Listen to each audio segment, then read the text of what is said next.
Here are some ideas, increasingly adopted by news organizations, about how the journalist's role is changing. These concepts come from Ellyn Angelotti, interactivity editor at the Poynter Institute. She taught at a NewsTrain in Columbus, Ohio in 2009. Well, the changing role of the journalist really stems from the idea that news organizations and journalists have gone from being passive publishers into interactive news content creators. And so it's changed news from being something that people consume to something that people interact with. So now when a story is published in the newspaper or you see it on a TV broadcast, that's not the last step anymore, that's the first step. And then people can blog about it, tweet about it, connect with it on Facebook, and they're finding it on their own terms, so they're not necessarily finding it on news websites.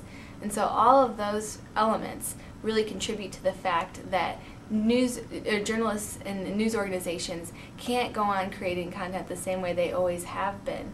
They have to think about how they create the content in new ways, where they distribute it, and also how they connect their audience with news.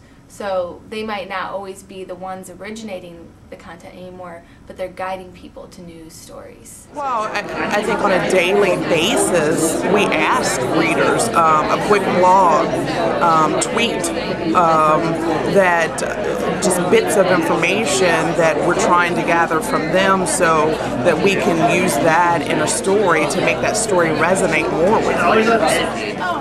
All of this represents a competition for the existing media, whether it's newspaper or television station or whatever. These are new channels of communication where people are going to get news.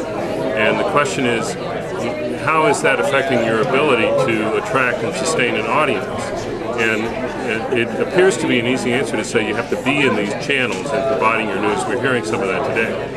But there's actually more complicated than that. That's a sort of a naive view of it.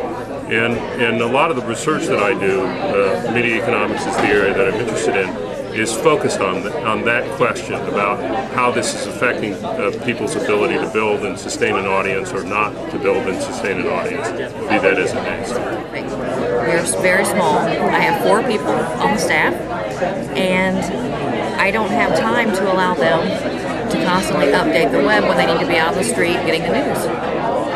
So for us, it's something that we're starting with small as far as going with the commenting on stories that are posted to the web, and then hopefully we will grow and be able to connect further.